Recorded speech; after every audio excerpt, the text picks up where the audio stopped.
Hello everyone, I'm Dr. Mahendra Kumar Gupta, Assistant Professor, Department of Mathematics, NIT Jamshedpur.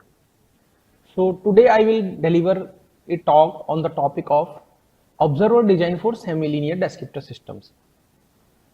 From past few days, you have already attended so many lectures on control systems, and I'm sure from your graduate studies and postgraduate studies, you might have studied some keywords from this title.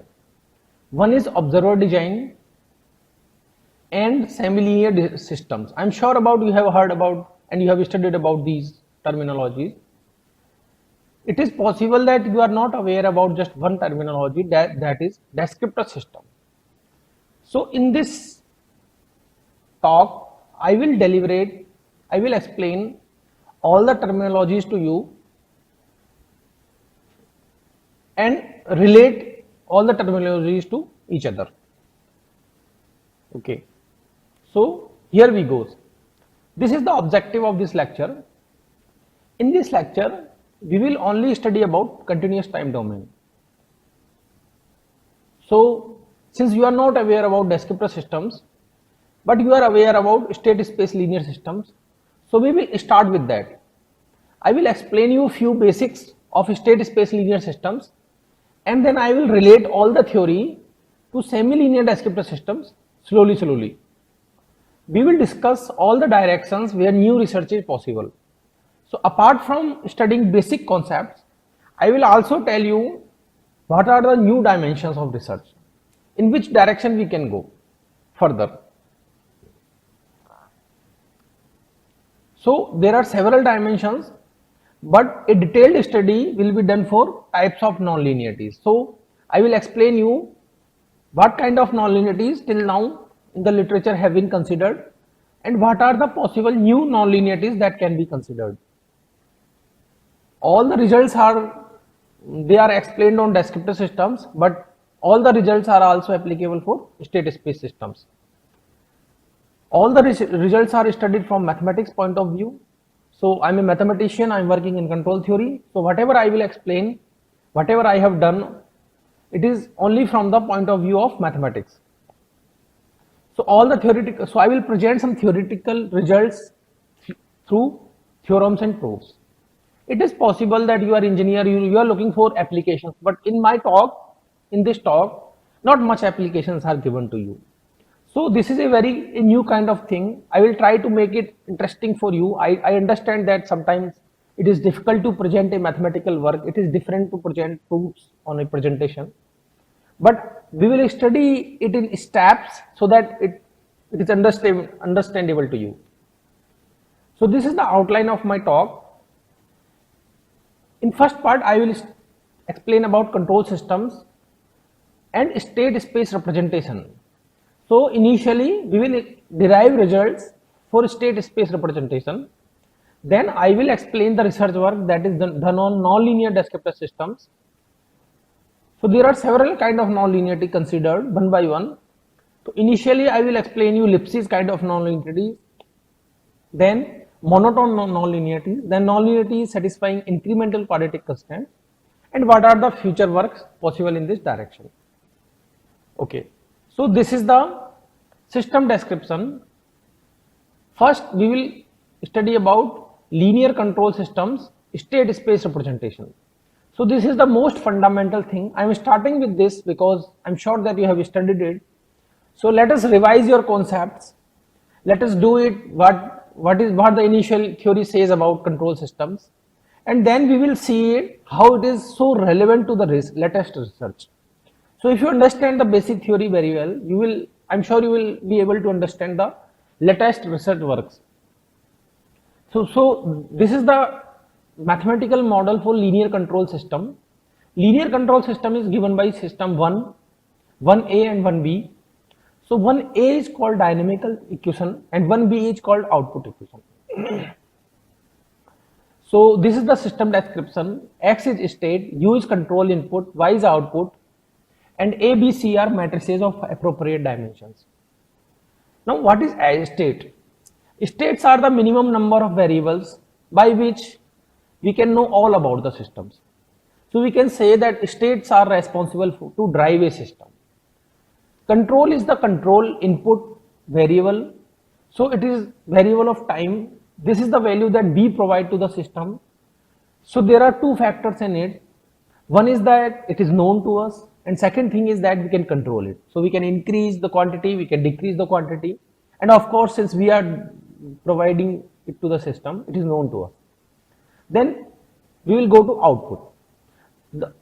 It has only one property, that is it is measurable. So output is the value of some variables which is known to us from measuring instrument. So the mathematical model is coming from some real system. In real system we have some measuring instruments, and we can measure those some variables, and those variables are called output. Now let us increase the system one to little bit more. Let us add one nonlinear part to it.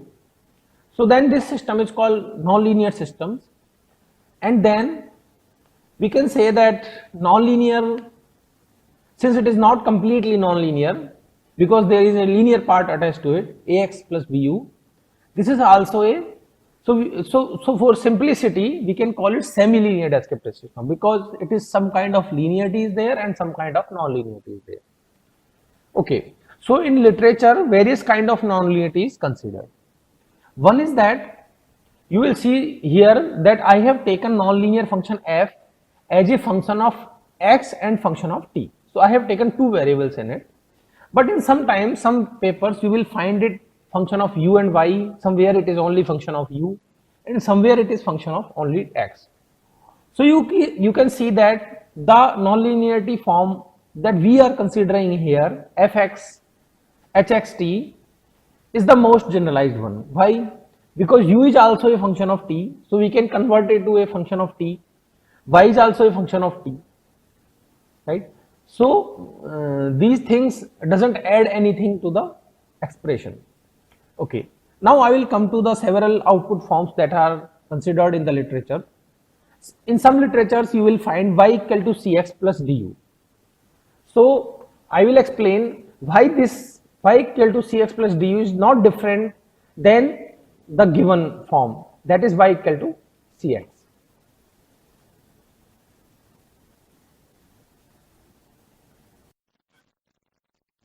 Okay, so y equal to cx plus du, you will see it at many places.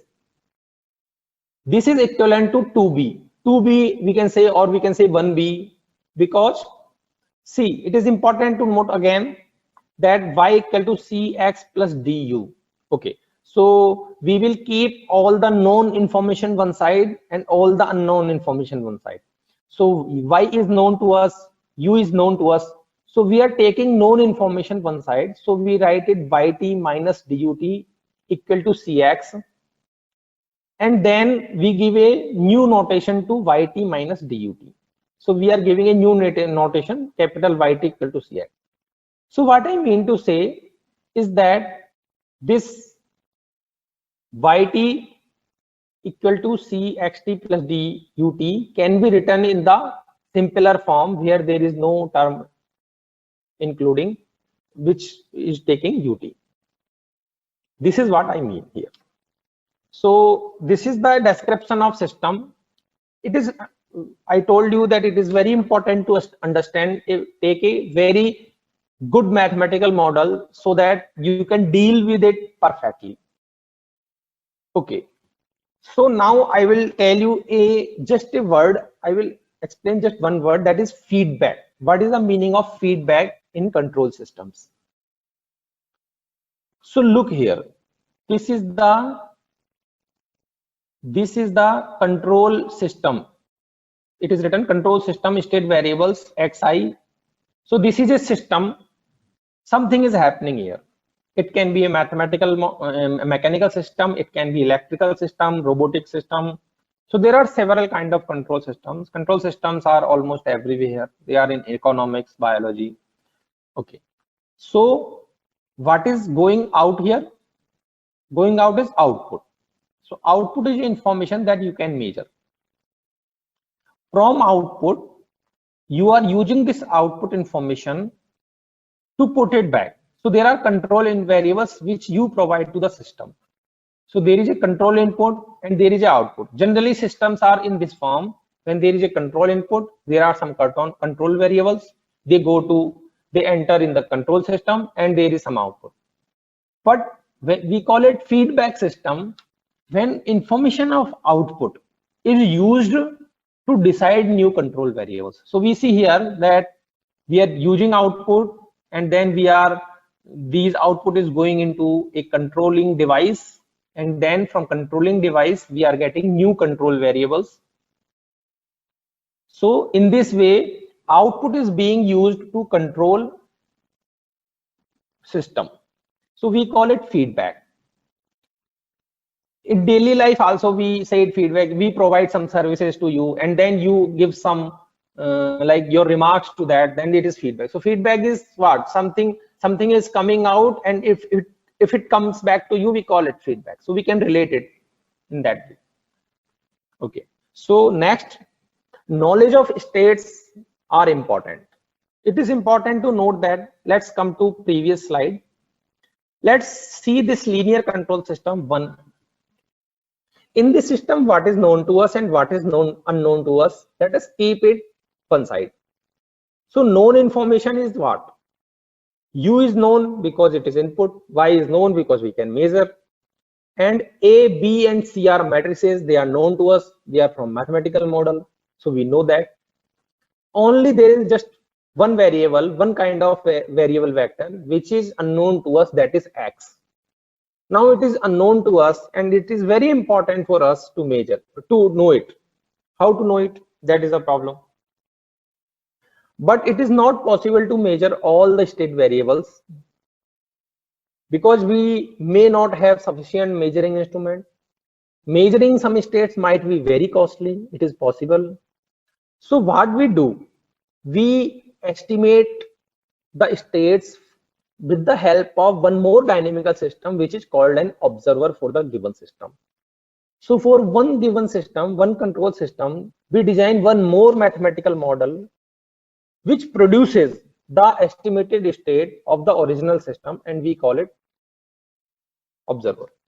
So this is the formal definition of observer. Observer is a mathematical realization which uses the input and output information of a given system, and its output asymptotically approaches to the true state values of the given system. Okay, it is very boring to you, I understand. We will go to next slide where we see it from a practical example. What is the meaning of observer? Okay, so let's come to the next point, next slide, and then we understand the meaning of it. So explaining observer to a layman. How do I explain to what is the meaning of observer if someone is not very familiar with science and someone is not very familiar with mathematics? Let us suppose there is a camera, and this camera is planted on the border of a country. Okay, and this camera is getting images of some objects which are moving in 3-dimensional geometry.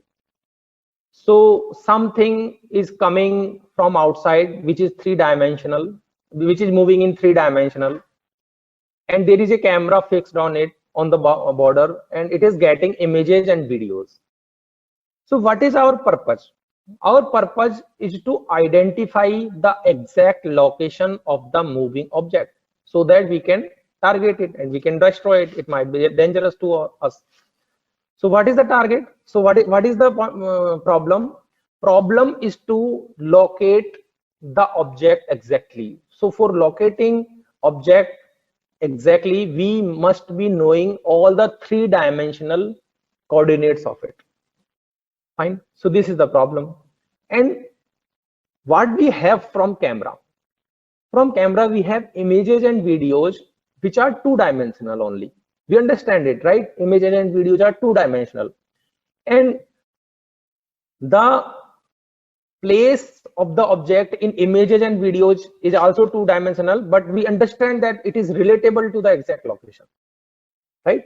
So it is somehow a linear combination of its exact location, but from 2-dimensional information we obtain three-dimensional information. That is the purpose of observer. So let us come back to control system. So Y is output. This is the images and videos we get from camera. X is three-dimensional. This is the exact location of the object. And we have a mathematical model for whole system. For we have full dynamics. Then with the help of two-dimensional information, if we obtain three-dimensional information, then it is called observer. So using Y, we have to estimate X. That's it. Okay, let us try to understand it from a mathematician's point of view, from a school mathematics student. Let us understand what is observer. We have a differential equations. All of you have studied differential equations, and we have differential equations in several variables. And sometimes differential equations, they contain several ways. Sometimes they are of one variable, and sometimes they contain several variables. As a separately, apart from the differential equation, we have some linear combinations of variables is known to us. Let us say that there is a differential equation in x1, x2, and x3. There are three variables. And separately, if I provide you the value of x1 plus x2 plus x3, let's say this value is known to me. x1 plus x2 and plus x3 is known to me. And there is a differential equation in three variables, that is x1, x2, and x3. And with the help of the known information, with the help of this linear combination which is available to us, we can, if we find out this, if you solve the system. Now see the system, its initial condition. So yes, we have a differential equation, we can solve it. What is the problem? We can say, why do we need observer when we have a differential equation? We always can solve it. But its initial condition is fixed and not known. So if you want to solve a differential equation, you need initial condition. If you need initial condition, it should be known to you. Now, if it is unknown, what would you do? That is a problem. So without knowing initial condition of the system, without knowing initial condition of the differential equation, if we solve that problem with the help of information given to us, then we call it observer. So solution, what is the solution of this problem? The solution is, it is not possible to solve the equation precisely. So it's impossible to solve without initial conditions, frankly. So what can be done? But if something is not possible, then we want to go as close as possible. Okay, so we estimate the values of variables as time t increases. So what is the meaning of estimation? Estimation means, let's say if I provide you an object and I say what is the weight of this object, what do you think? What is the weight of that? So you will take that object in your hand and you will estimate it might be 500 grams or it might be 1 kg. So that is the meaning of estimation when we talk in layman terms. But it is not here. For this particular topic, the meaning of estimation is that initially it might be everything. So it's okay. Initially it's okay. The exact value of the object is, let's say, 2 kg and you estimated 1500 grams. That is okay.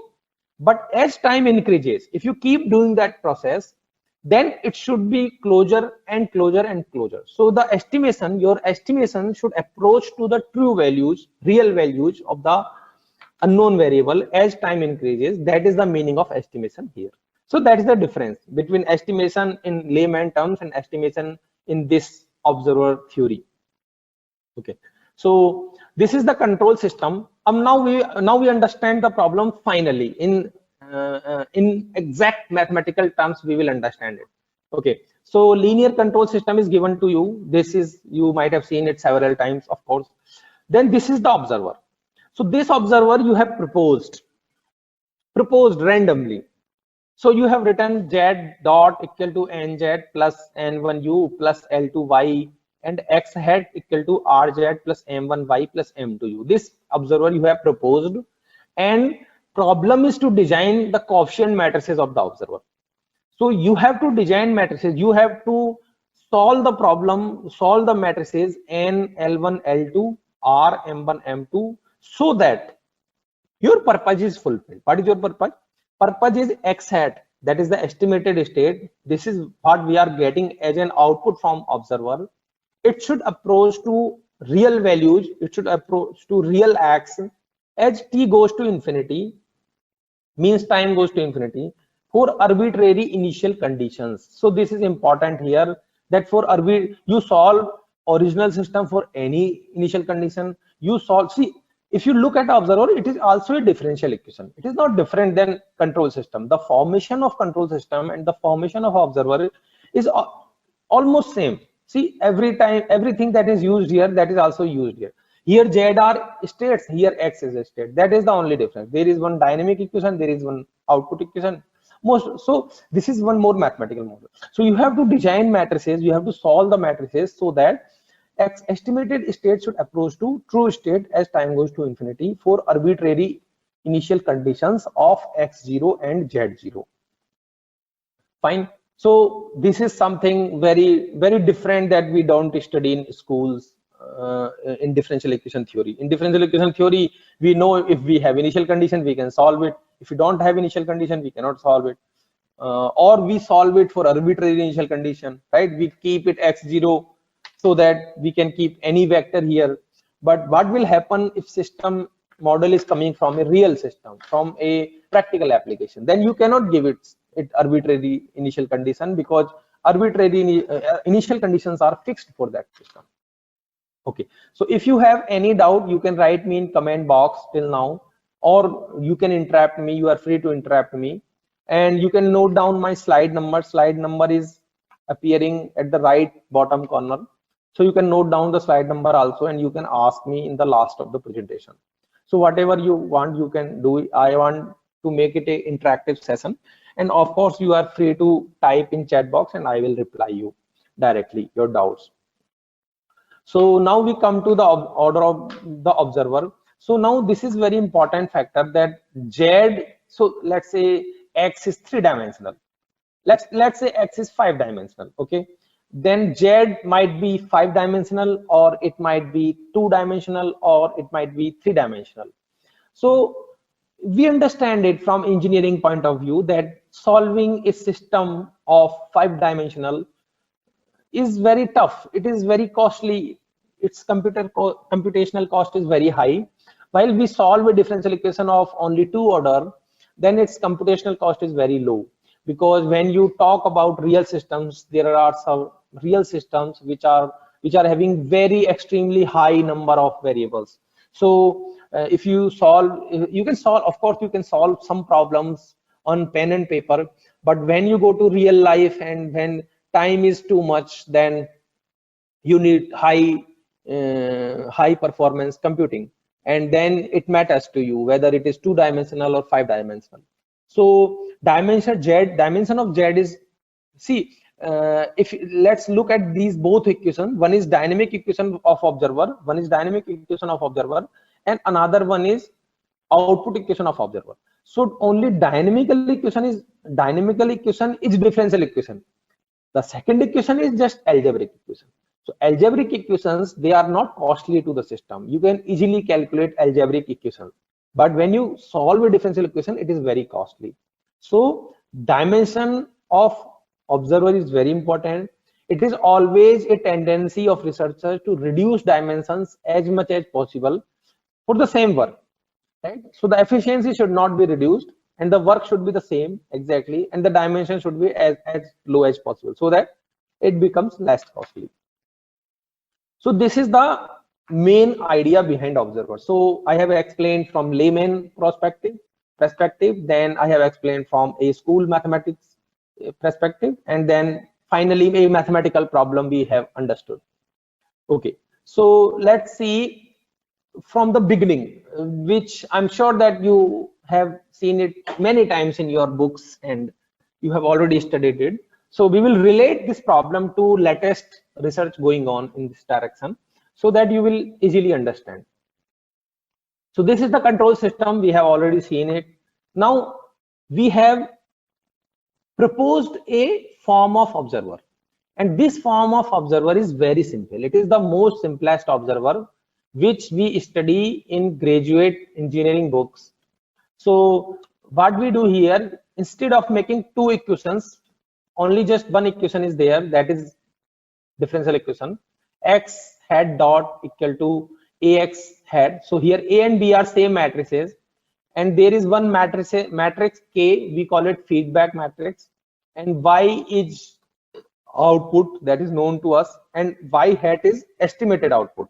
So when we solve it, you get value of X hat. With the value of X hat, you get Y hat, and you put Y hat here. So in this way it is. Now, see, in the abstract model, we have seen there are 6 matrices, and you have to compute these 6 matrices so that your purpose is fulfilled. But this is the simple observer. So in this problem, you have to estimate, you have to calculate just one matrix K so that your purpose is fulfilled. Okay. So problem is to design a matrix K such that X hat should approach to X. X hat is the solution of this problem. X is the solution of this problem. X hat should approach to X as t goes to infinity for arbitrary initial condition. So you keep any initial condition, you give any initial condition to both of them, it should be satisfied. X hat should approach to X. Right? So we will understand the proof. Proof is very simple. Okay. So let's go through it quickly, and so that we can relate it to the latest work. So error is X minus X hat, and when we say X hat should approach to X, we mean it that error should be the 0. So error should go to 0 as time goes to infinity. We differentiated it error, then we differentiated X dot and X hat, and value of X hat is taken from right hand side of equation 3a, and value of X hat dot is taken from right hand side of equation 4, and finally it is simplified as E dot equal to NE, where N is A minus XC. Fine. Now N is a stable Hurwitz matrix. So being a engineering student, you might have heard many times Hurwitz matrix. We call it simplicity for, we may call it stable matrix. So there are stable systems, and then there are stable matrix. So the meaning is exactly the same. We call it N a stable matrix or Hurwitz matrix if all the eigenvalues of N are in left half complex plane. So this is a sentence in English. You understand the mathematical meaning of it. That the if we take eigenvalues of N, then real part of those eigenvalues should be negative. That's it. Then now if this happens, then from control theory, basic control theory, we understand that if E dot equal to N is a system, and if you solve it, then we will, what you get? You will get exponential of E equal to exponential of NT and then initial condition. Since the real part is negative, so error will go to 0 as time goes to infinity. So this phenomena, this incident is called asymptotic stability. The system is observer. Okay. So what is our purpose? Our purpose is to make N. See, A and C are already given to us, so they are not in our control. We cannot do anything with A and C. A and C are already fixed. They are provided to us. So what we can do, we have to design a matrix K such that N becomes stable, so that eigenvalues of N becomes negative. That is our purpose here. Okay. So now let's see in which conditions we can do it, and in which conditions we cannot do it. So the necessary and sufficient conditions for this is as follows. So this is very important. A system is detectable. Now I define a new terminology, that is detectable. Okay, if we survey the system is detectable, or matrix pair AC is detectable if and only if rank of Si minus A equal to N for all S belong to C plus bar, and which is equivalent to the fact that there exists a matrix K such that A minus KC is a stable matrix. Okay, so this condition which is given in item 2, it is possible that you are not very well aware about that, because generally engineering students are aware about controllability and observability, but detectability is a little bit of precise thing. Okay. So observable, this is observable. So this condition, you are very well familiar with condition 7. Rank of CA dot dot dot CA power N minus 1, it should be N, then it is observable. We call it completely observable. There is a dual condition of it, that is B, A, B and A dot dot dot A N minus 1 B. then system is completely controllable. So you have seen it in previous lectures. So this condition that is given by condition 7 is equivalent to the condition 6. So these two conditions are same, exactly same. So you can prove, you can start with 6 and then you can come up with 7. If you start with 7, you can come up with 6. Okay, so this observability condition is given in a different terminology, that is rank of Si minus A C equal to n for all S belong to complex numbers. Fine. Let us compare it with the detectability. The first part is same. The only difference is that here there is a S belongs to all complex numbers, and here S belongs to only closed right half complex plane. Means when we say so right, what is the meaning of closed right half complex plane? Means the real part should be positive, and when we say closed, it should be either 0 or positive, right?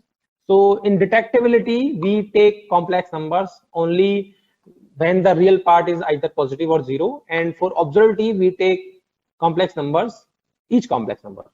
So we can say that if a condition, now it is very easy to understand that if a system is observable, then it is automatically detectable, right? If this condition is satisfied for all complex number, then it is automatically satisfied for all complex numbers which are having positive and 0 real part, right? So generally students they think that a system, a observer design is equivalent to observability, which is not true. Observability is a very strict condition, and observer design is milder compared with that, because you have to estimate the problem, you have to estimate the state, not the solve. If your system is observable, then you can exactly solve the problem actually. But if your system is detectable, which is a milder version of the condition, then your system, you can estimate your states for a longer duration. Fine. So let us now I will introduce. So this is a brief discussion. Till now we have completed a brief discussion on conditions which are required to design an observer for linear control systems.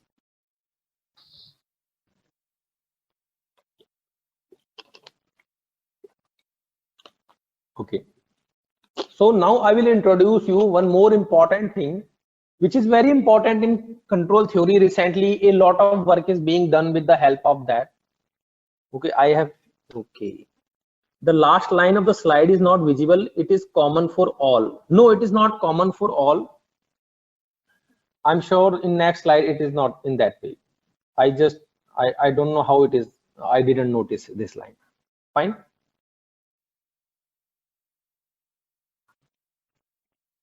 Last line is not visible. See, this is not in previous slides. Okay. I can see from preview that preview is not from preview that last line is actually missing in preview, but it is showing in. Okay, don't worry, I will explain it. Don't worry. Okay, if it is important, I will explain it to you separately. Okay, fine.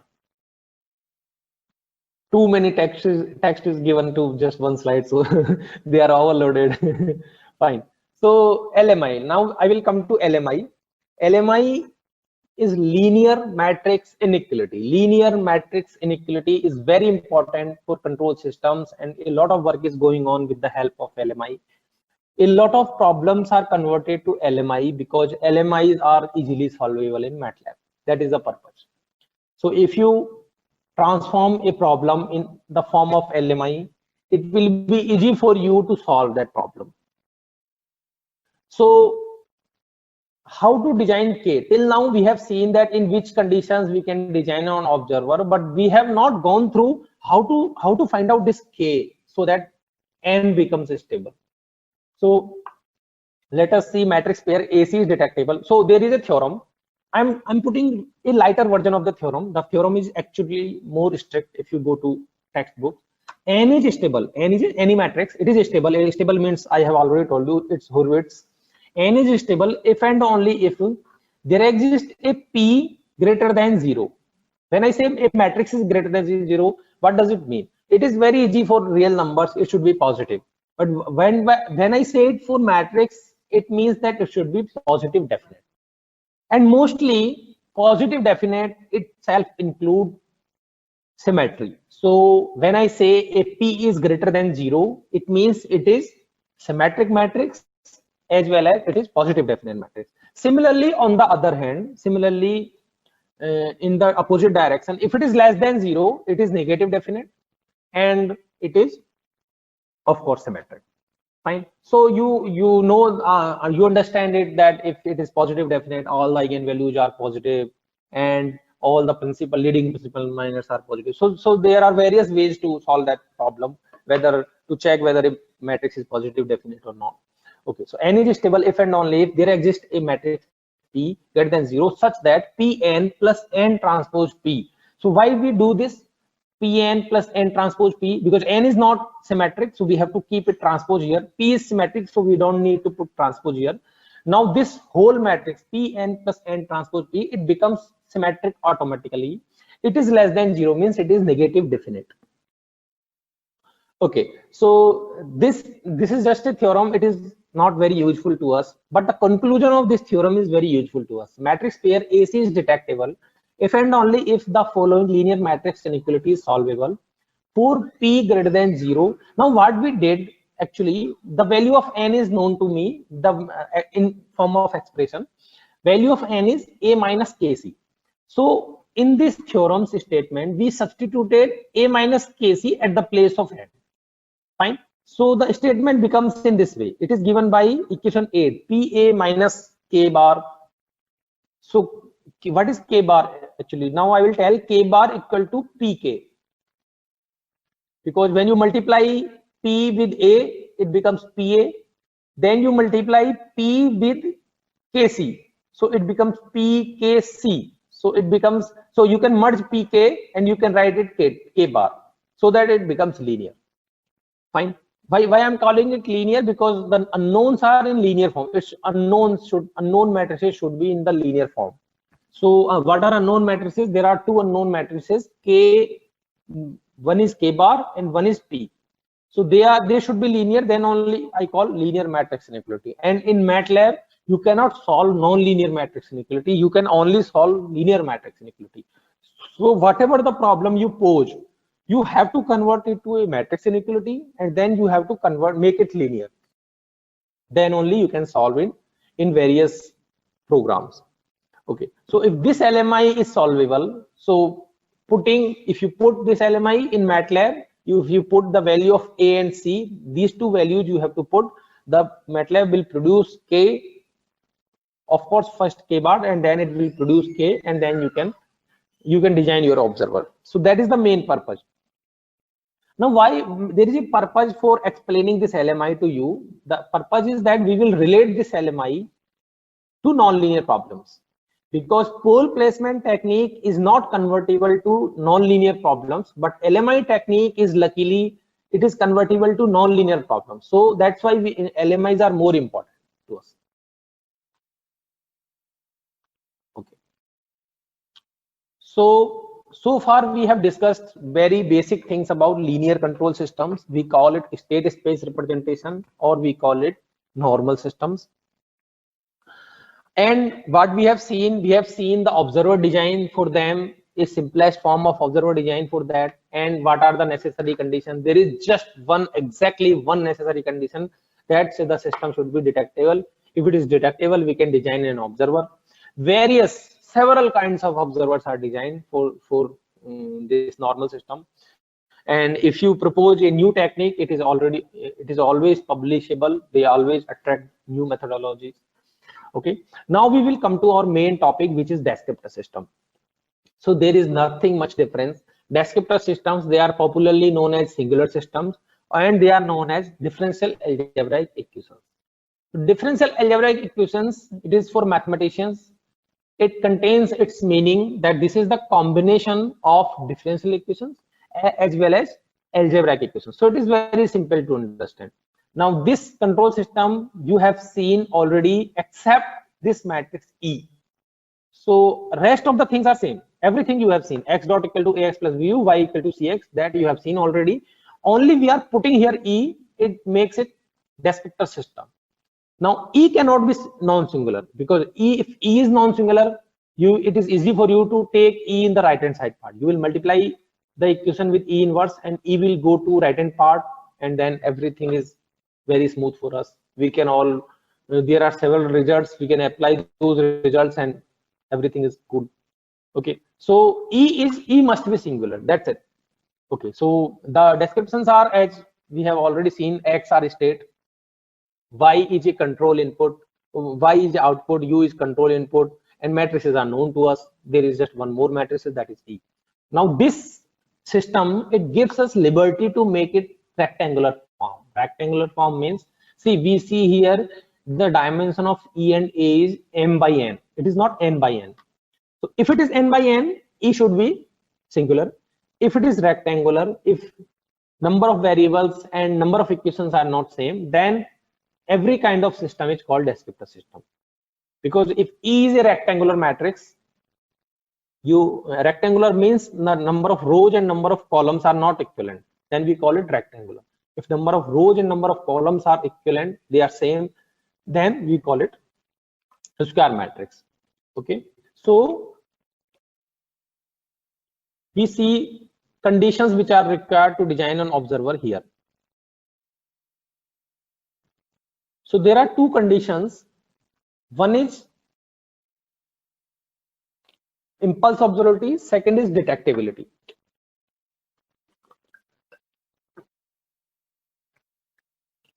Detectability we have already seen in our for linear control system, so we are very familiar with that. It is not very new. It is not making situation different. So the detectability is given by equation 11, and there is one more condition which is given, that is equation 10. This is new to descriptor systems. So the system matrices should satisfy this condition. System matrices should satisfy this. Sir, so Avinav is asking, if E is full column rank matrix, but number of rows are greater than columns, then what will say? It will be, if columns, number of columns and number of rows are not same, they are always descriptor system. So it is very easy to understand. If it is not, if you see, in any case, if you cannot take E to the other side, it is descriptor.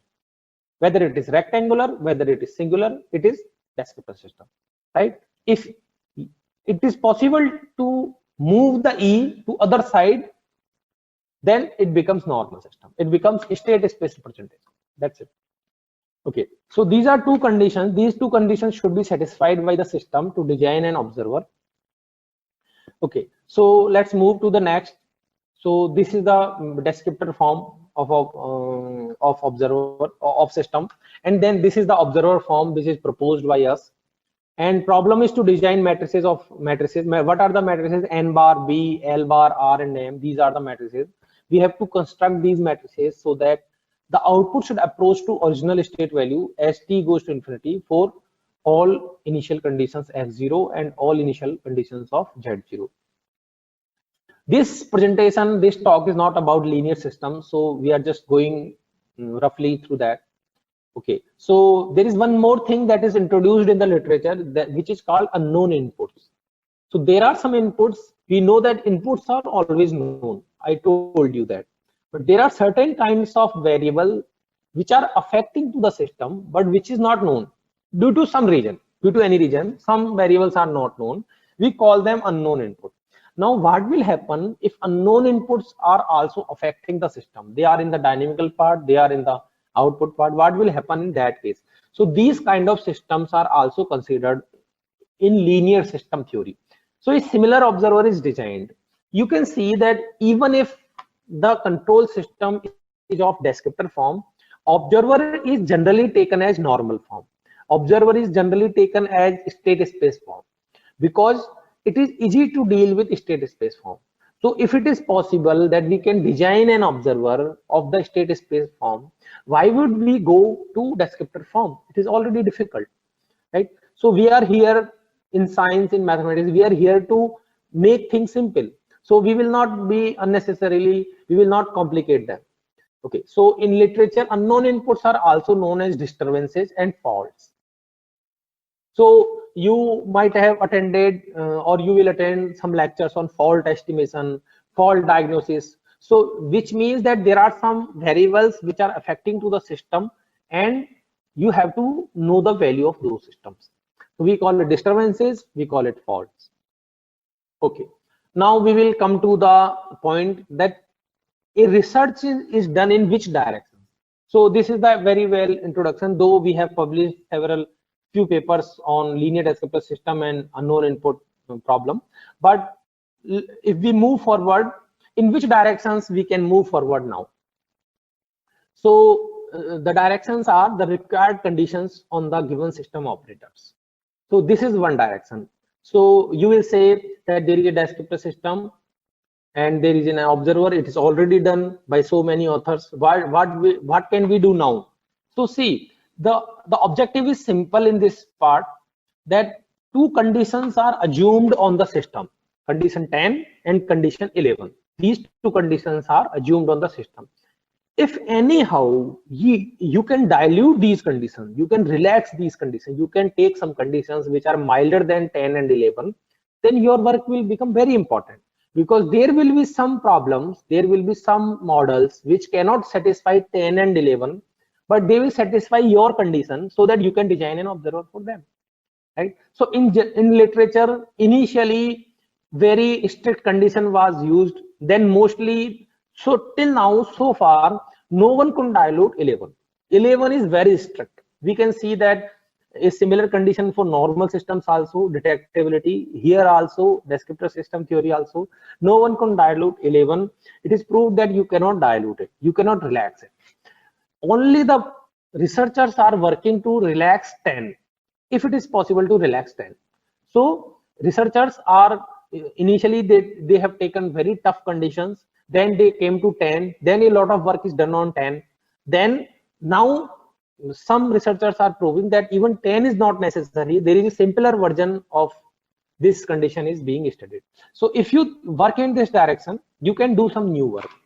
Form of the observer, proposed observer. So in this talk, I am presenting just one form. This form is called Leuenberger observer, but there are several forms, other forms you will see in the literature. Some forms are called generalized observer, proportional derivative observer. There was one lecture in this workshop which was based on PID. So there are PID observers. So there are several forms of observers. So if you change the form, if you propose a new form, then your work will be new. Methodology is very important to us. So if observer system is already studied, observer is also studied, observer is designed, but if you design it with a new method, your work is very significant. Okay, now types of nonlinearity is considered. So different for nonlinear systems, different of nonlinearities is considered. So which is the main objective of this talk, that we will see that how what is the importance of different nonlinearities, what kind of nonlinearities is considered till now, is studied till now, and what can be done, what can we do in near future, what kind of nonlinearities are still not solved. Okay, so this is the example of semi-linear descriptor system. I explained you why we call it semi-linear, because it is not completely linear, and this system is not completely non-linear. Okay, so there is a linear part attached to it. We have already seen it for linear systems, and with that linear part, there is one point which is attached, that is non-linear part. So that's why we call it semi-linear. In many books they call it non-linear also. That is also fine, because it is actually non-linear, but being precise, we are calling it semi-linear. Fine. So this is equation 12a, and 12b is given to us. It is given to us, and we have to design an observer for that. Okay, so based on literature survey, I will go quickly. Based on literature survey, conclusions I will tell you. So at the last of this lecture, I will definitely share my slides to you, so you can focus on what I'm saying to you, and then if you understand a little bit now, then After the talk, you will read my slides. You can read my slides, and if there is any doubt, you can directly ask me. I have given my email IDs at the last of this slide, so they will be with you. So initial work on observer design is based on linearization techniques. So a non-linear system is given to us, and then we linearize it. But we understand that linearization doesn't work everywhere. They only can solve the problem for a local time domain, a smaller time domain. They can solve the problem. But linearization is not a thing which can be applied everywhere. It is a very narrow area of applications, right? So initially it was handled in this way. Then semi-linear systems was studied with Lipschitz nonlinear. Now Lipschitz is a word which you all know, you have heard so many times. So if the nonlinearity, it satisfies the Lipschitz property, then several works are done on that. Fine. Then some rank conditions on system operators that we have already seen it. With the solvability of an LMI. So LMIs are proposed that if LMI is solvable, then the system we can design an observer for square descriptor system and rectangular descriptor system. Observer design. Now this is the important conclusion, that observer design results for semi-linear descriptor systems other than Lipschitz non-linearities are very limited. So we have very limited results where some other kind of non-linearities is discussed. So that is a very big literature gap, and so many applications you will find different non-linearity, but theoretically results are not developed for that. Practically non-linearities can be of any kind, but when we study theory in literature, in our research work, the non-linearities other than Lipschitz is very limited. Utilizing the non-linearities available in output equation for the same purpose. Now, so far we have seen that output is only linear, y equal to cx plus dv. We can see here. We can see in previous system models that I have given to you. In all the systems, output is always linear. But is it necessary that output is always linear? No, it is not necessary. In many practical applications, output is also non-linear. So these are the things that can be done new. So we will study one by one what is the work so far we have done and what is already done in literature by other authors. Okay, so first we will see Lipschitz nonlinearities. Of course, this Lipschitz is very popular. So E star, A star are just matrices. You can ignore the star here. Just for notation, I have written a star here, and they are. This is the system that I have already written in my previous slides. Okay, so see, there are assumptions. Assumptions are must, and I told you that the assumptions are just one direction of research where you can work for relaxing the assumptions. So we have seen one assumption that was given by 10. See, we have given one assumption. This was given by 10. So we call it I observability. Now, when we are taking it for non-linear systems and for bigger systems which have unknown inputs and which have non-linear coefficient matrix. So of course this H1 should be extended to some other condition. So this H1 is actually I impulse observability for the non-linear system. So there is one rank condition the system should satisfy, and the second condition is that this non-linear term, the non-linear that is given in the last of the system, it should satisfy the Lipschitz property in its first argument. So first argument means its domain. It has 3 arguments.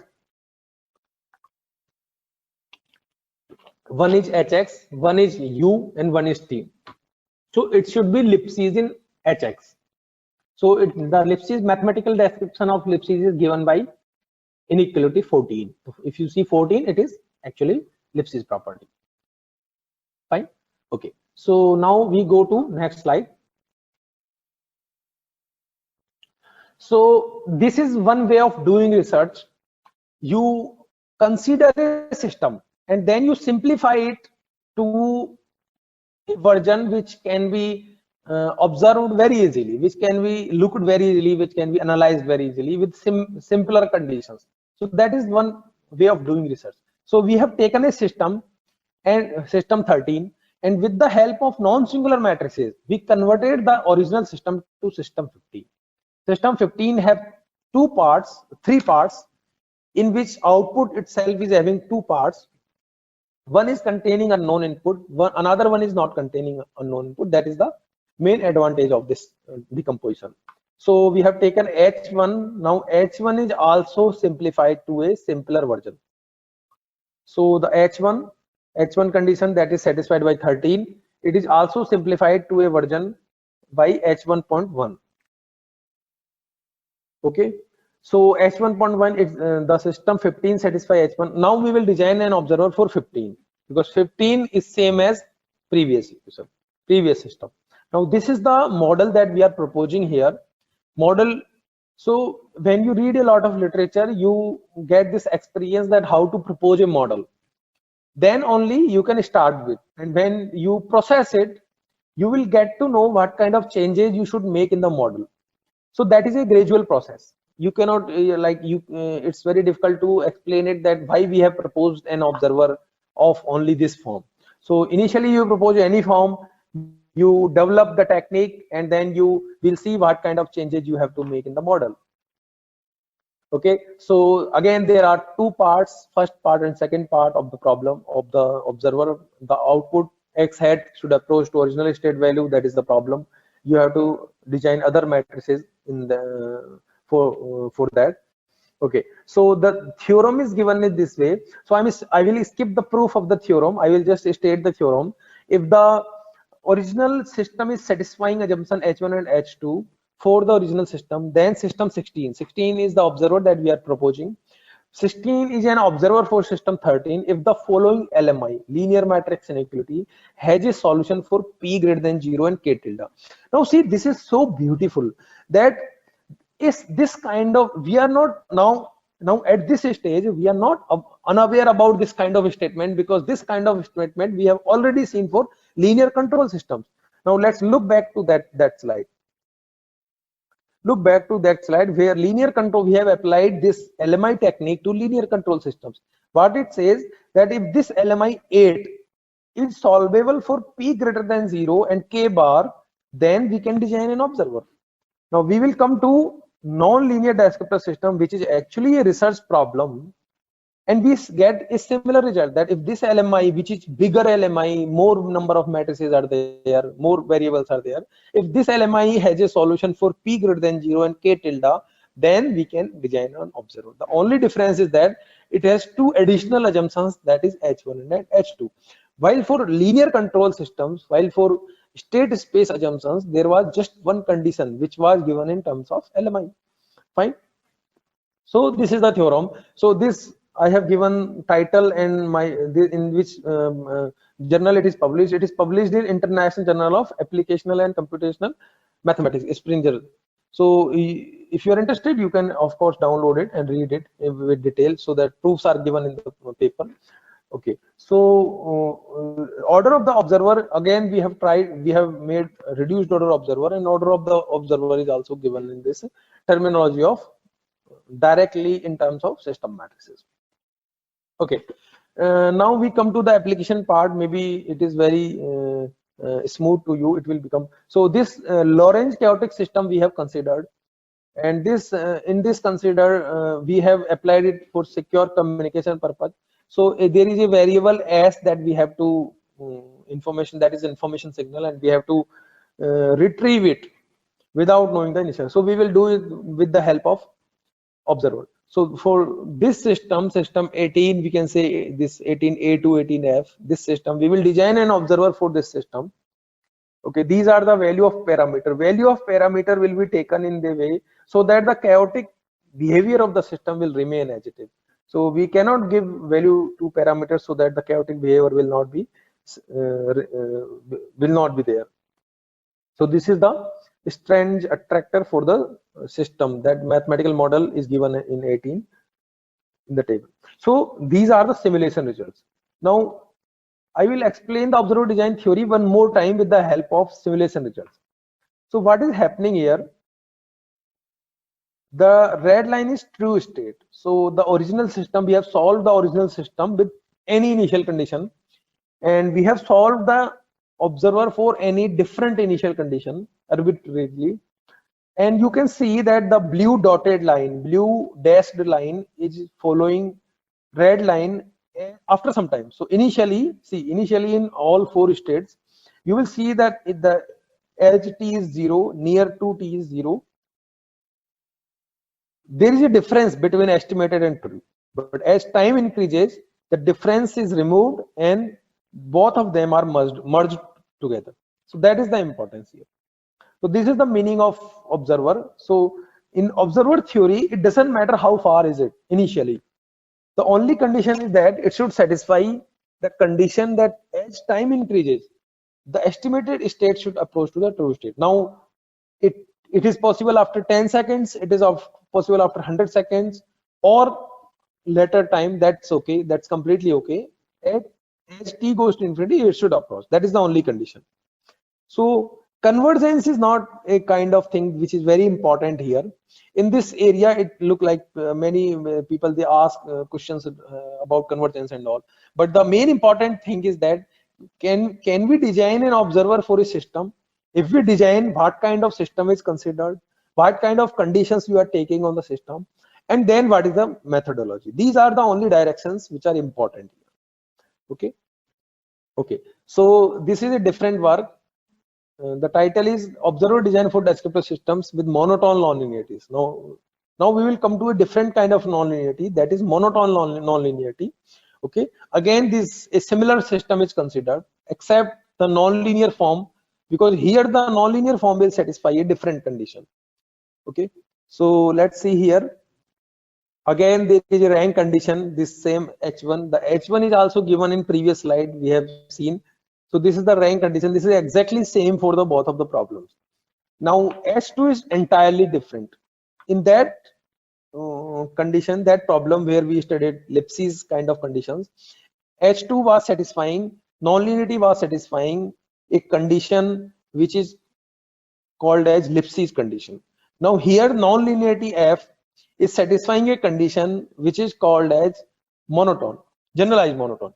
Okay, so let's see it in this way. So if you, I will relate it to a basic mathematics, monotone, meaning of monotone, fine, so that it becomes understandable, fine. Let's take mu equal to 0. So it becomes that nonlinear, there is a nonlinear function, and differentiation of nonlinear function is greater than 0. See, it is in many variables, so we have to take it in matrix form. So that's why we have to write it del f by del s plus transpose of it, so that it becomes symmetric. I told you, if you write greater than, less than, then it must be symmetric. So for making it symmetric, it is so many things are written here, but consider it in one dimension here, just for simplicity. What will happen? What is the conclusion? Conclusion is that there is a function, nonlinear function, and differentiation is always greater than 0. What does it mean? It means that it is increasing. It is monotonically increasing function. So that's why we call it monotone. Now we have written it generalized monotone because we have taken it mu IR. Now mu can be anything. It can be negative, it can be positive.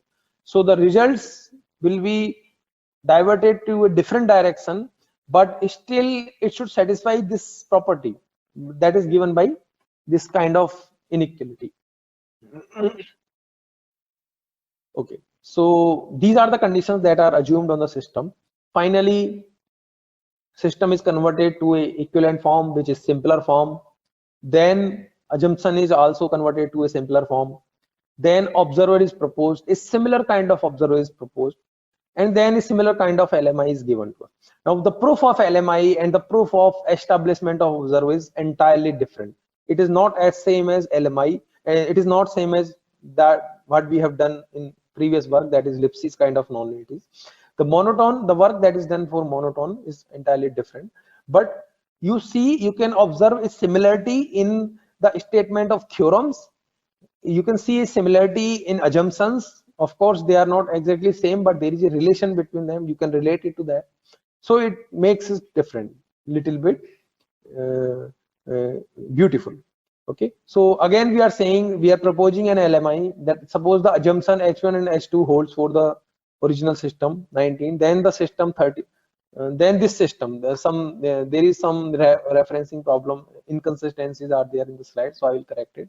So then the system that is given as observer is an observer for system if the following LMI has a solution for P and K tilde with a constant.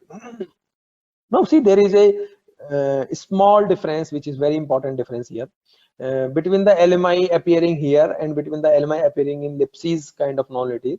Here this LMI is not strict LMI. So the matrix that we are taking on left hand side is actually negative semi-definite. Now I will take you to there, to Lipschitz condition, and we will see what is there. Okay, here you see inequality 17. If you see, this is strict inequality. Okay, so the matrix which is on the left hand side of this inequality 17 is actually negative definite, but here in this work it is not negative definite, it is negative semi-definite. Why it is done so? Because you see that there is a 0 appearing here. So if this 0 matrix, it doesn't allow this system, this matrix to be strictly definite. So it, because of this 0, it has to be semi-definite. Okay, so this again we will come to the next part. So the proof of the theorem is given in this, in the work, original work. Okay, so we are only going through the results. Okay, so now we will come to the next section, next part of this theorem. The part is observer design. Now for the monotone non-linearity, but we are here considering non-linearity in output equation as well. Okay, here we are considering non-linearity in output equation as well. So let us denote the combination of system 19 and one more output equation, that is y equal to GHX H1x. So the original system we are taking, apart from that one more output we are taking, that is y equal to GH1x. Now we see here that this output is non-linear output. So we are considering non-linear output. This output should also satisfy the same Lipschitz monotone inequality. And then now we have two non-linearities. One is which is attached with the dynamical part of the system, one is attached with the output part of the system. And these two non-linearities, they are different non-linearities. They satisfy the same property, that is okay, but they are different actually. Okay, so these two properties will be handled in just one work. So one observer, one unified observer is designed for that, and the results are given in the terms of theorem. Suppose assumption H1, H2 and H3. H3 is this assumption that this on monotone, the output nonlinearity is satisfying monotone property. Hold for the system 1 dash, then the system 24 is an observer for system 1 dash if the following LMI has a solution for Kp greater than 0, K tilde, L bar and a constant. Now see, variables are increased in this problem. Till now, see, for Lipschitz we had only two variables, P greater than 0 and K tilde. Then monotone we had three variables, P greater than 0, K tilde and delta greater than 0. Now delta is not a matrix, so it is just a scalar quantity, so it is not difficult to solve it. And then in this problem where output nonlinearities are being considered, we are also taking one more variable, that is L1. So if this LMI is solvable, we can design an observer. Okay, so now we apply these results to a real system. Maybe you understand it in a better way. So this is a circuit system, and this circuit system will follow Kirchhoff's law. Based on Kirchhoff's law, this system is modeled as written by 26. Now we can see here why we call it differential algebraic equations. Like we see here 26, 26b and 26c. So 26a and then 26b, they are differential equations.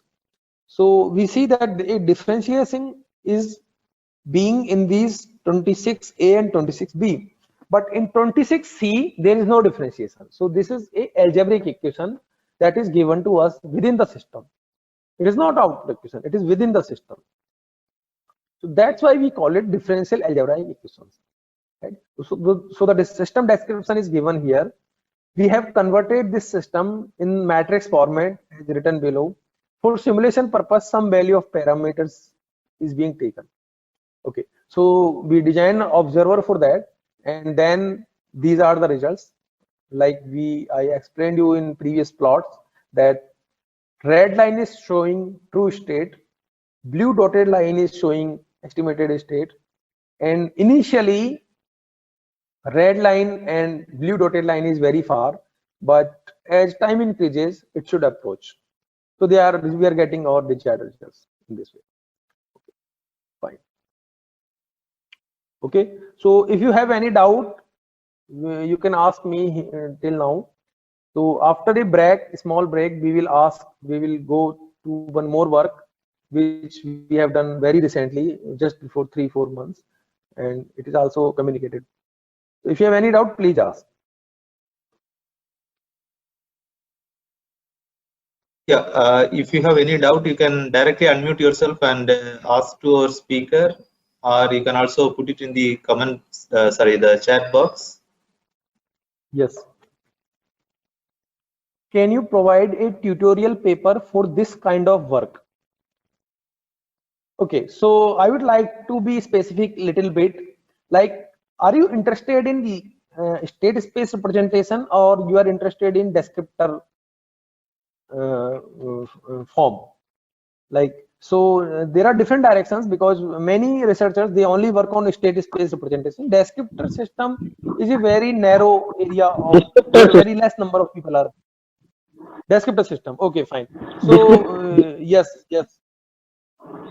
So I will find a suitable paper for you, so that which will so it will be easy for you to understand from a fundamental paper.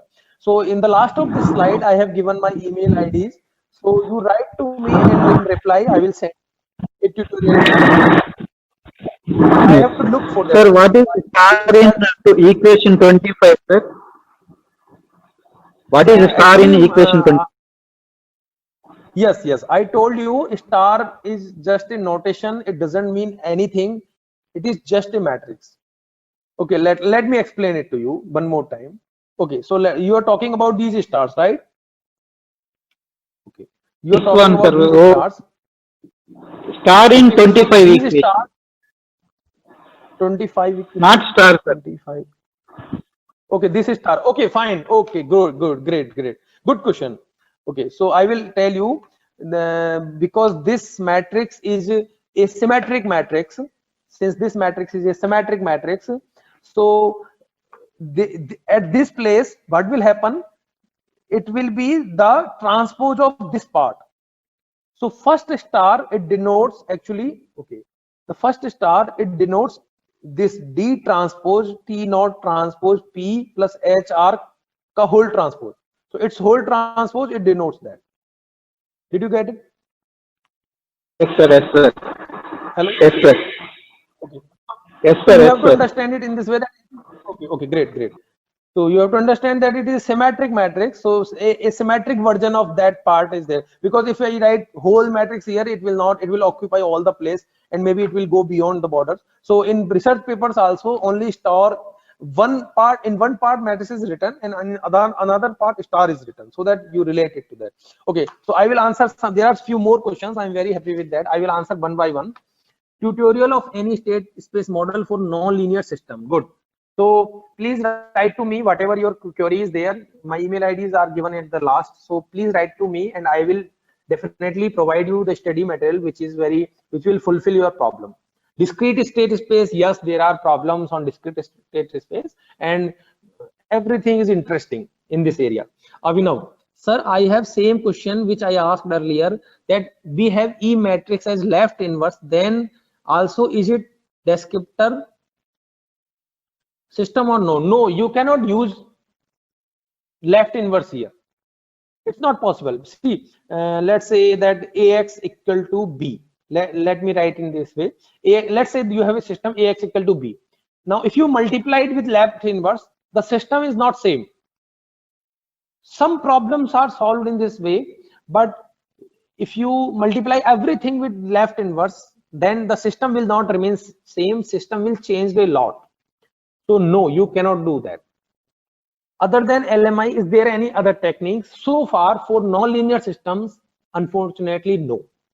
Yes, for linear systems, there is a pole placement techniques. Initially, pole placement were used, but for non-linear systems, only LMI is used so far.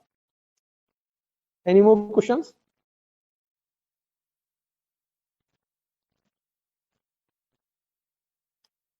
Okay, so we will meet after 15 to 20 minutes. Thank you very much. We will meet after at 4:15, right? Right, Lords? Yeah, you can say 4:15. Yeah. Okay, so we will meet at that time. Bye bye. And I will present one more work which is I have done recently, and uh, we will discretize it in different parts so that I will try to make it understandable to you. Thank you. Thank you, sir.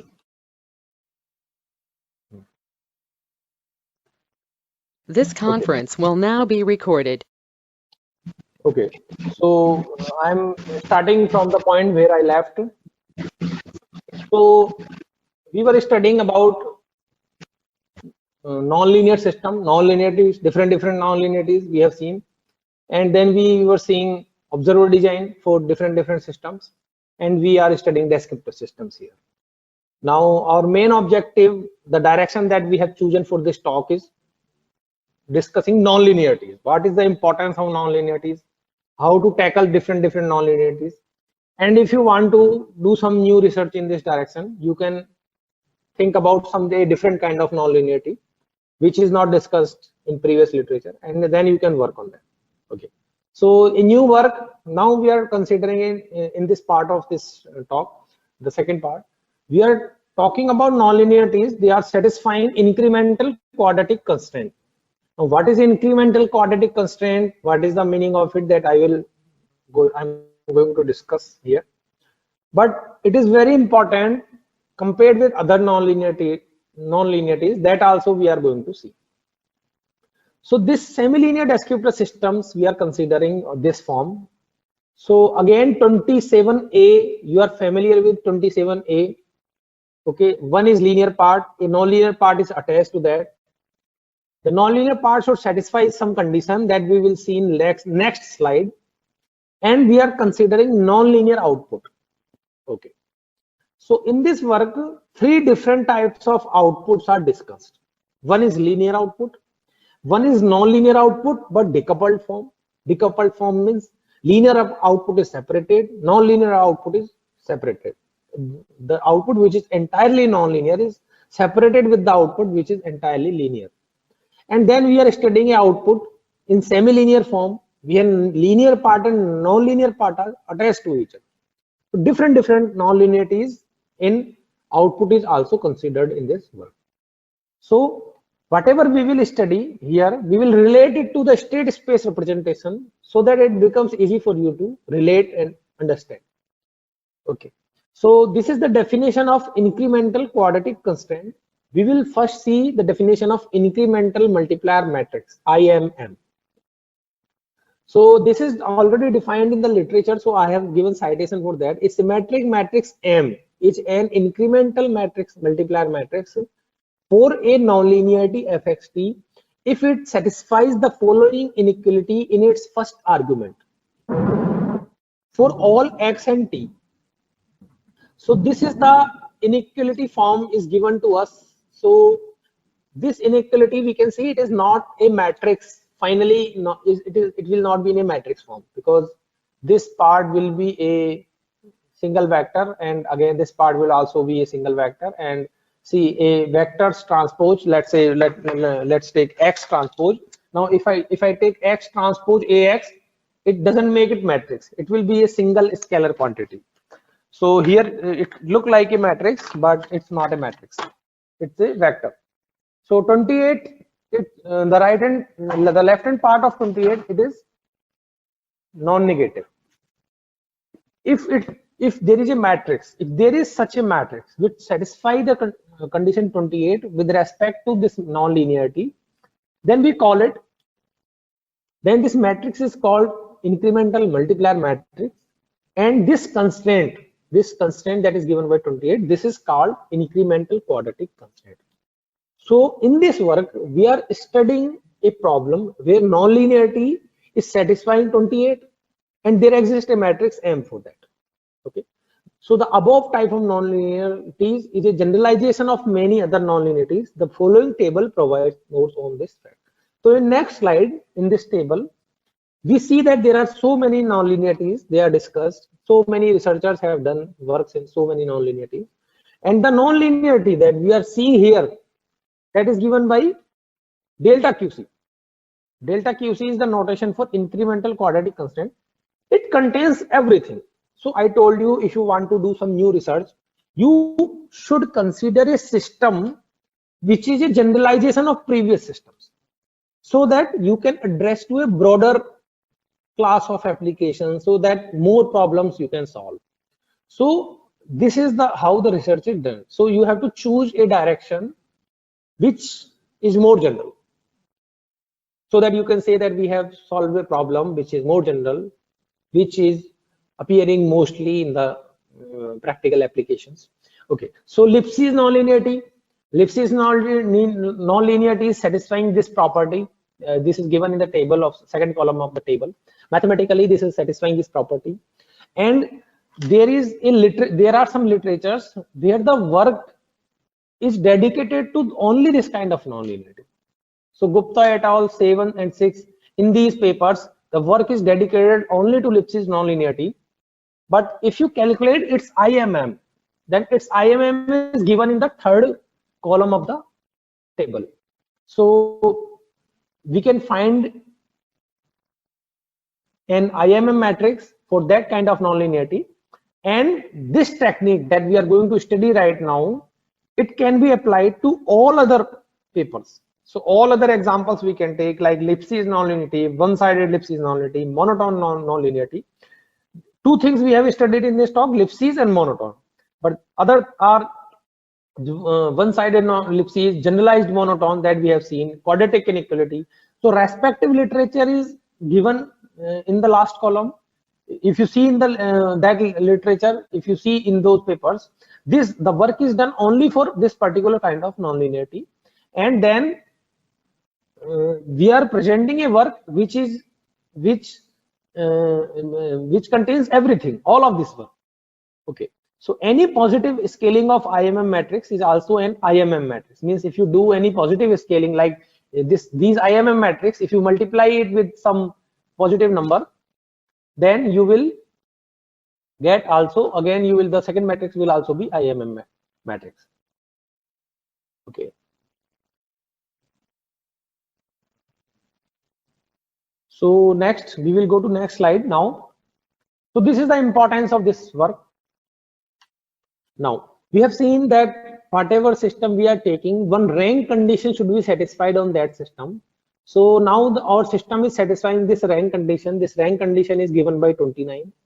Okay, so the coefficient matrices of the system are satisfying this condition which is given by 29. Okay, assumption 2, the system nonlinearity satisfies delta QC 28 for symmetric matrix M. So this is the assumption that the nonlinearity should satisfy incremental quadratic constant, that is delta QC for symmetric matrix. So there should exist a symmetric matrix so that this condition is satisfied. That's it. Okay. So next we are going.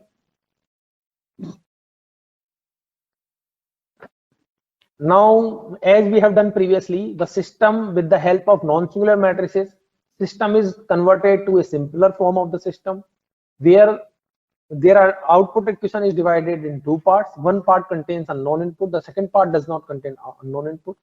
And then our assumption 1 is also converted to a simpler system, okay, to a simpler condition. Fine. Now with this condition, which is given by 31, we will work from now onwards. Okay. So there is a lemma. We use this lemma for this work. So I will divide the problem in parts. Okay. So so that it becomes easy. So till now, what we have done. Hello. Vashni, நான் உன்னை வந்து அந்த இடத்த விட்டு வெளில வந்துருந்தேன். நீ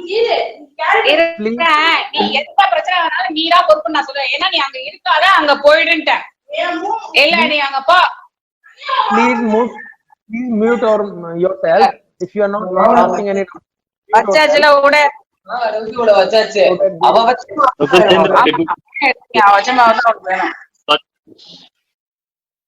I'm getting too much of noise from other participants, so if from their background, so please mute yourself. If you ask any question, then only unmute yourself. Okay, thank you sir, very much. Now I'm not getting noise.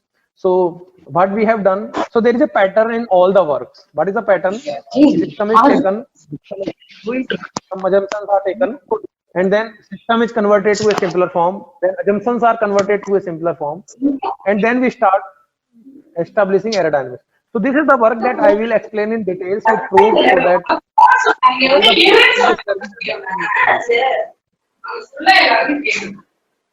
Dear Gagan, is it possible for you to mute all other participants, because it is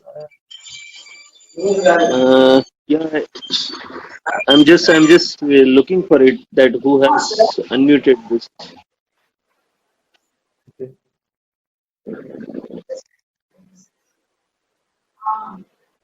fine. Please, can all of you check that whose mic is unmuted? I'm also looking for it, but it's not visible. This is Dr. Raja. Can you find out? I'm getting noise from some South Indian friend. So in background, some South Indian languages I'm able to listen. So please Yeah, sir. mute yourself. B. Geeta Lakshmi. B. Geeta Lakshmi, I think you are in this meeting from two places, and that's very annoying. Maybe she is not listening to this. That's why she is not able to pay Okay, attention to so what. no problem. I have just removed her from the meeting. Maybe they should work for now. Okay. Thank Yeah. you. Thank you so much. So lemma, this is the lemma that we have used. So this is a quadratic form, V equal to X transpose PX, with P is a real symmetric matrix, and then it will hold. Then if this is happening, then the condition 32 will hold. So lambda minimum is eigenvalue, minimum eigenvalue. So see, we know that from mathematics, from basic mathematics, that real symmetric matrices are what? They have real eigenvalues. Now if it is positive definite matrix, then it should have only positive eigenvalues. So now in this lemma, we are not taking positive definite, we are only taking real symmetric matrix. So it will have only real eigenvalues. So there will be a minimum eigenvalue and there will be a maximum eigenvalue, because you can compare only real values. You cannot compare complex values, that this is minimum or this is maximum.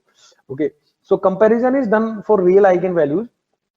So this lemma is set. So we will use in this lemma in later sections, so that we can do some proofs related to it. Okay, so now what is our work?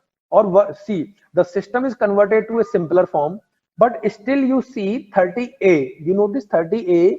In 30A, one fraction of unknown input is still there. That is V2 and V2. So this V2, which is a fraction of unknown input, it is still there. So we have to remove this fraction of unknown input with the help of some suitable matrix.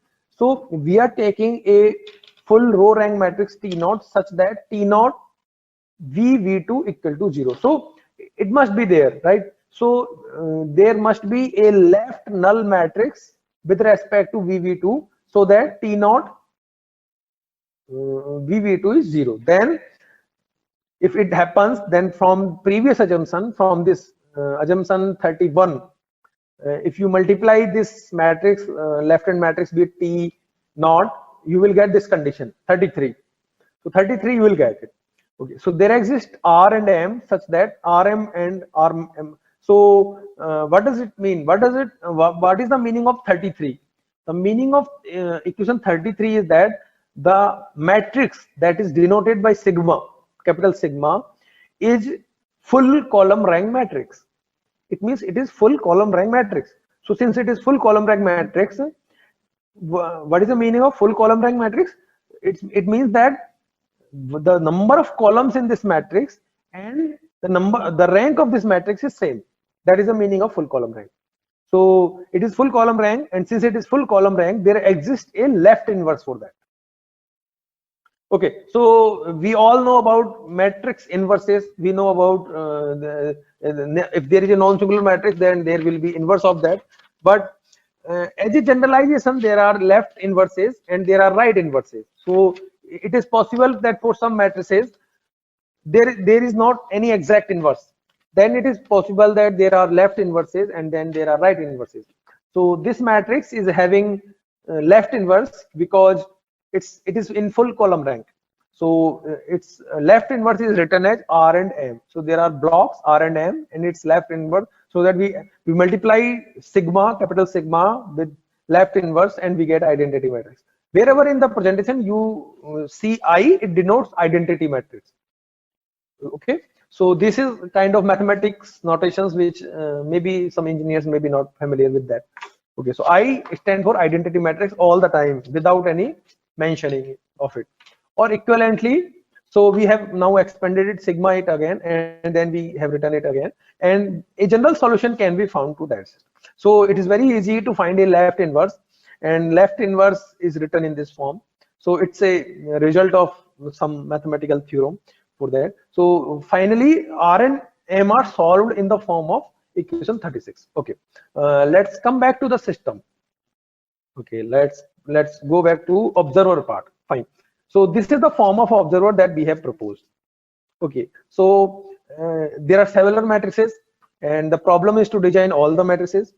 So let's see how many matrices we have already we have solved. How many matrices we know already. So let's come to one by one. N is not known till now. T naught we have known. T naught is known to us. T naught is the left annihilator of B1, BV2, left null matrix for BV2. So T naught is known to us. B is already known because B is coming from system. B1 is a fraction of BV, so that is known to us. L is unknown.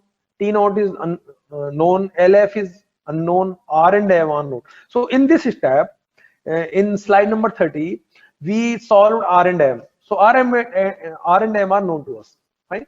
So now there are only three matrices I can notice here in equation 37. There are only three matrices that I can notice. They are unknown to us. Okay, so one matrix is N, one matrix is L, and one matrix is LF. Okay, so I would like to bring your attention to the fact that LF is not very important. Even if you put it 0, it's okay. It's just a gain matrix inside the nonlinearity. So gain matrix inside the nonlinearity is not very necessary. You can keep it 0. So there are two matrices only, N and L, and we have to solve the problem for N and L. Okay, so the following lemma provides minimum conditions on observer matrices N and L for the existence and stability of the observer 37. Okay, so now we have to prove it. We have to prove that 37 is observer for original system. So the proof is lengthy, so we will not prove it in just one go. We will prove it in steps. Okay, so the first step is first lemma that is given here. So system 37 is an observer for system 27 if the following conditions are satisfied on N and L. So these two conditions are given here. One is given in terms of matrix equation, that is N T naught E plus L C12 equal to T naught A bar. And the second condition is given that if I take E1 equal to T naught E X minus Z, if I take some E1 in this form, T naught E X minus Z, then it's error dynamics.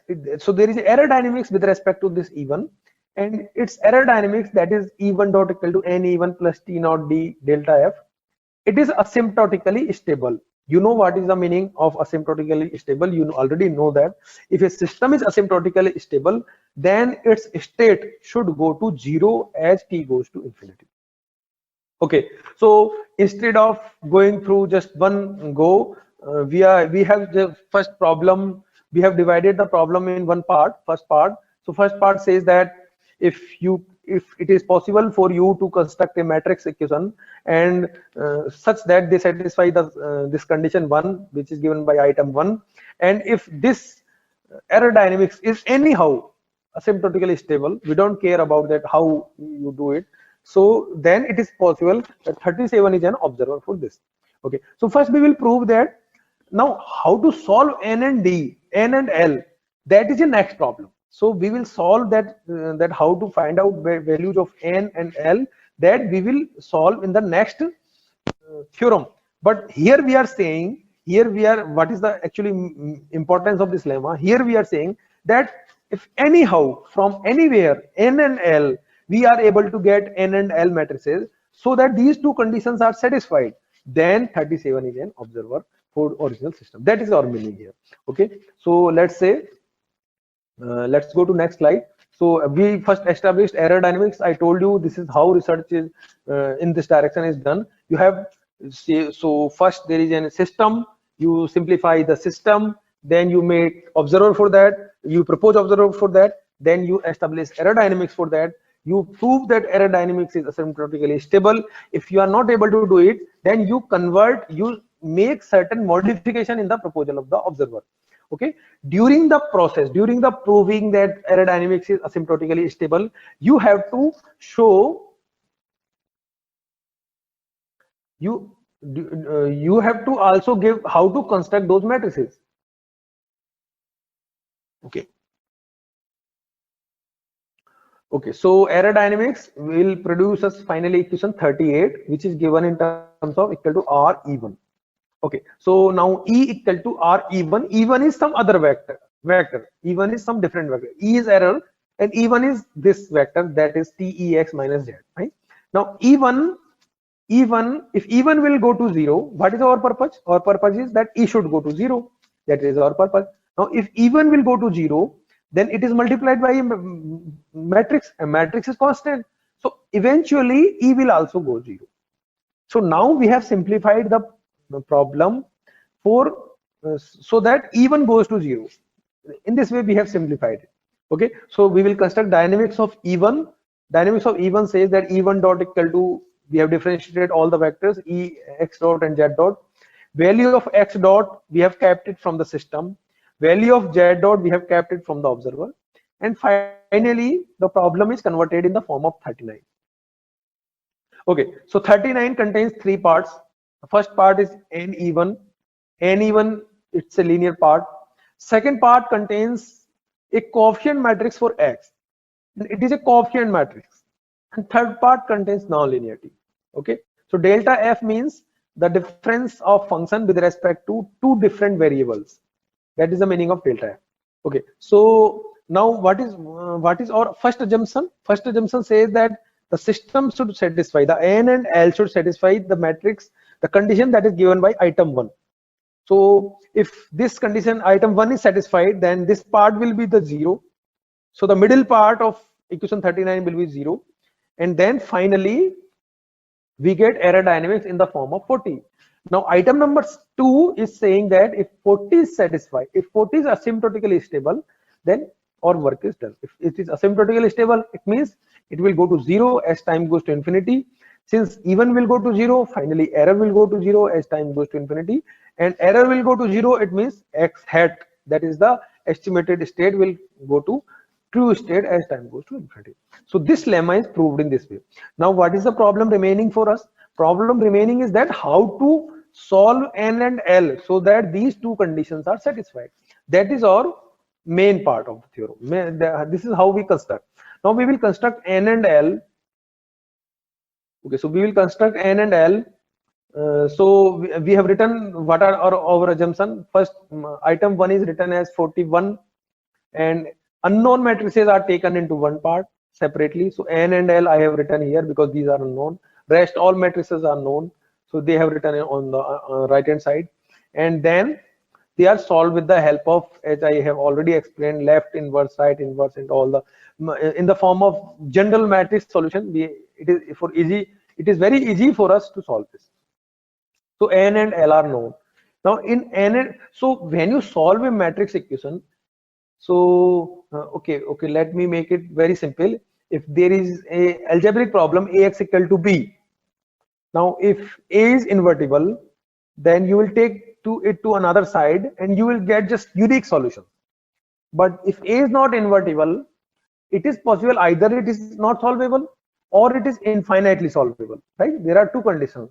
So if it is infinitely solvable, then its solutions are mostly given in the form of a generalization. Like there is an appearance of a arbitrary matrix K. So here we have taken an arbitrary matrix K, so that you now see N1 and N2, these two matrices are known matrices. Now if you give any value to K, and you will end up eventually with the same solution. That is the purpose. Okay, so let's say if I convert this system to linear, now I'm going to second part. If I take d equal to 0, or if I say that non-linearity is 0, then system will reduce to linear form. And then if system is reduced to now what is our purpose? Our purpose is that n should be stable. Okay, let's look at equation number 30. Okay, equation number 30, if there is no non-linear part, what will happen? It will be E1 dot equal to n even. Now in which case it will be stable? It will be stable only if n is stable, right? N is a Hurwitz matrix, then only it is stable. In which case n will be stable? So n is given by n1 minus k n2. Now n will be stable, or we can make n stable if n1 and n2 both are detectable. Detectable, what is detectable? I have already explained in my previous lecture what is the detectability condition. So if the system is linear, then still there is a role of detectability. So see, this is how we connect state space form to descriptor form, that detectability, presence of detectability is always there. We cannot get rid out of detectability no matter what kind of systems we consider. Okay, so I'm going to next part. Okay, so this is the main theorem. Again, it is written in the form of LMI. Okay, so if this LMI, like linear matrix inequality, if it is if P is greater than 0, if it is solvable for P greater than 0, K tilde LF and a scalar beta, so then we can design an observer. In this paper, we have also given convergence rate. What will be the best convergence rate? So that is also given. Okay, so I'm skipping the proof because we don't have sufficient time for that, because my interest is mainly to tell you what are the possible dimensions of research. Okay, so the slide, you can look in the slides later on, proof, if you are interested in the proof. And then there is a theorem. This theorem makes linear matrix inequality to non-linear matrix inequality. Okay, example is interesting. Again, we are taking a Lorentz system. In this Lorentz system, we are a non-linearity is taken. You can see here x1, x2. So x1 is multiplied to x2, so it is non-linear. X1 is multiplied to x3, so it is non-linear, right? So S is the signal that we have to transmit from one place to another place. So S is included in the system. So initially, state of system are x1, x2, x3, and x4. Now S is the information signal. So in new state, we have included S in the state itself. So now we have x2, x3, x4, S. And the system is rewritten in the form of 27. So see, you generally, when we study theory, we study mathematical models. Fine. Then when you do mathematical modeling, you get form of equations.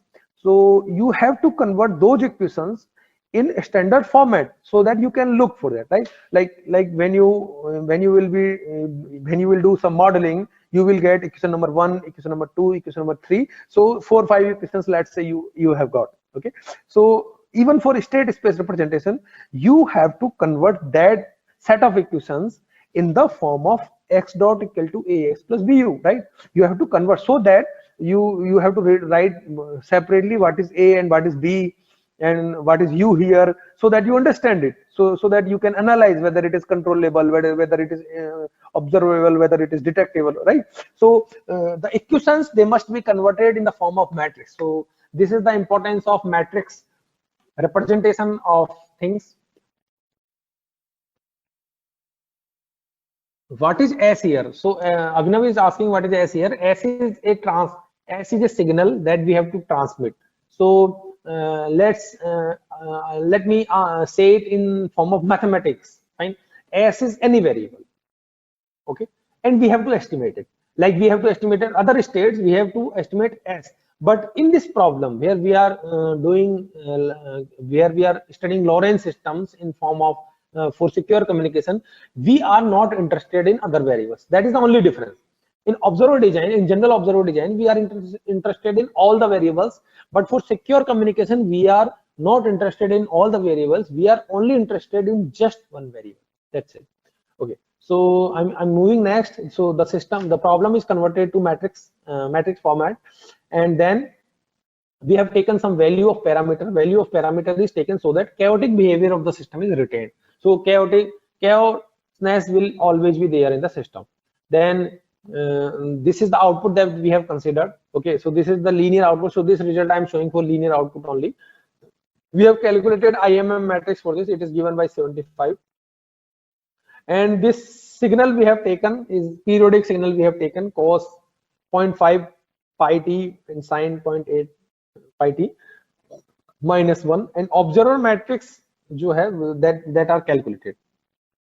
Okay, initial condition is chosen arbitrarily, and results are shown in next figure. Okay, so these are results again. So so here the blue line is showing original, red line is showing estimated state, and we can see that red line is following the blue line. So estimated should follow the true values, and information signal separately. If you look in the first column of plots, bottom plot in the first column, this is information signal plot is given to you. So we can see here that initially the information signal and estimated signal, there is a sufficient difference in values of both, but eventually they get merged. Okay, fine. Okay, so we will go to next. So this is the work. So till now these some publications we have published in this part of literature. Okay, so these are some selected publications. Now what can be done in future? So all the results we can apply to discrete systems. Yes, we can do that.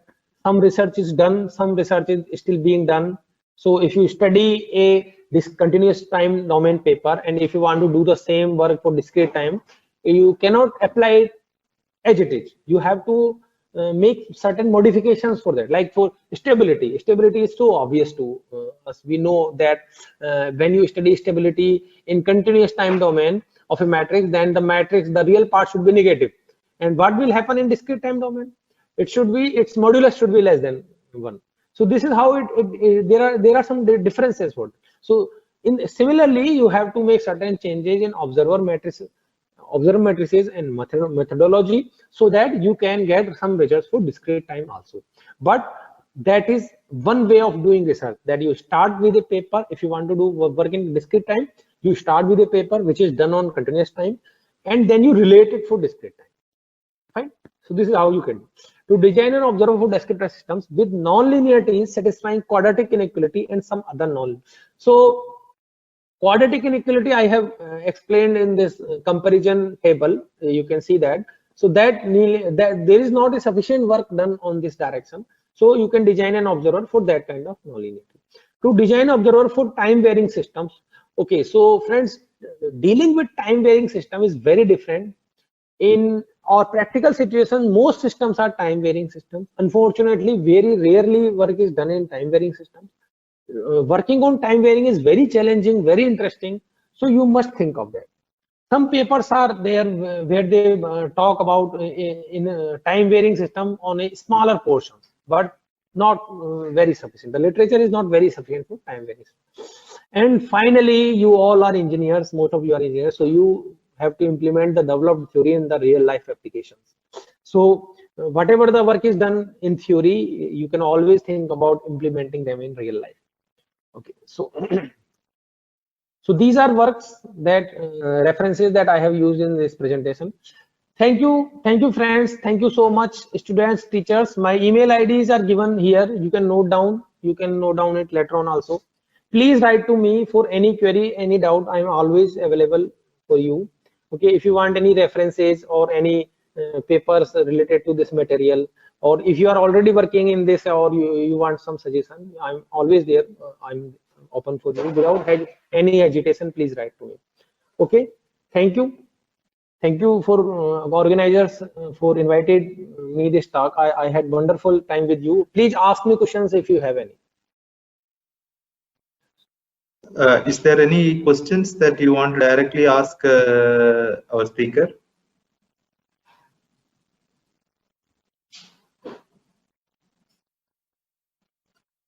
Sir, have you actually applied nonlinear this system modeling to real world? I mean, there's some examples. Can you kindly share Yes. with us? Yes. So let me show you it in within slides. So one is the chaotic behavior, chaotic systems, and secure communication is itself an application of the work. So that I have shown you in two different works. One is Lipschitz and one is this incremental quadratic. One more model I will show you because most of you are from electrical engineering. So this is the slide where I have shown a LCR circuit. LCR circuit is modeled. It is modeled in descriptor form, and then we have applied our theory. So you can look for this slide. Yes. So and in our published, I have given a list of published papers. If you in my papers, I have given several examples from mechanical systems or robotic systems or secure communication. Okay. So is it okay for you, or should I explain this example little more? Yes, sir. And also in actual financial systems, biological systems, also nonlinearity is the norm basically. So it's Yes. nonlinear systems are very important to study. Yes. Nonlinear systems are very important, but you cannot deal with nonlinear just at a time. You cannot deal with nonlinearity in one go. You have to make different classifications of it. You have to understand that what is the condition that nonlinearity is satisfying, and then you have to deal with that. You cannot just like you can take arbitrary nonlinear, and it's not possible to work for that. But nonlinearity is very important. Yes, I agree with you on this topic. Yeah, it's a very complex phenomena. That's why it's very hard to tackle or model easily.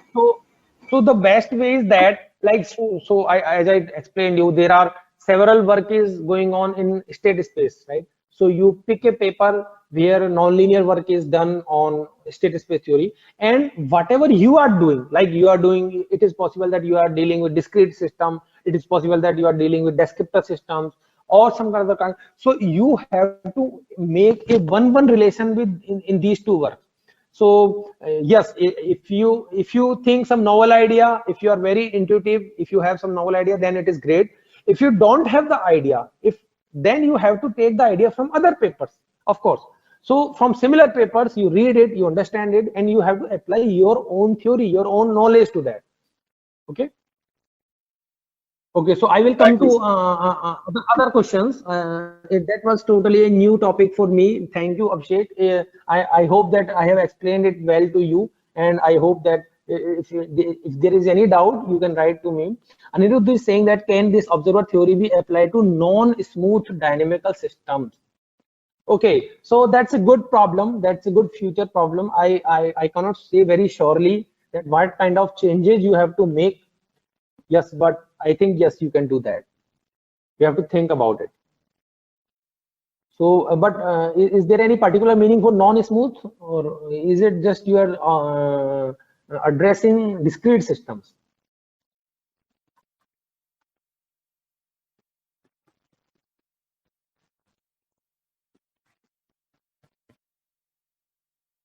Okay, so there is no response.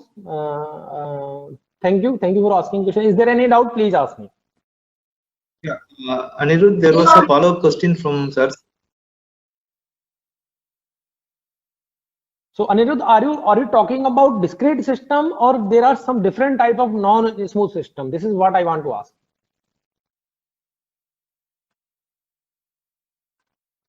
Dynamical systems where Jacobian can be computed. Okay. So this is something new to me. If Jacobian can be computed, then yes, can't be computed. Fine. Okay. So yes, we can apply. We have to think about that. Follow-up question on on nonlinearity. Can we also model based on data? I mean, database modeling. No, database modeling, I am not doing database modeling. Actually, what we are doing is a mathematical dealing with that. So we are taking a mathematical model already. So since we are Okay. not doing any experiment, we don't have any real data. But Okay. No, simulation, I see, mean statistical modeling, stochastic modeling. That type.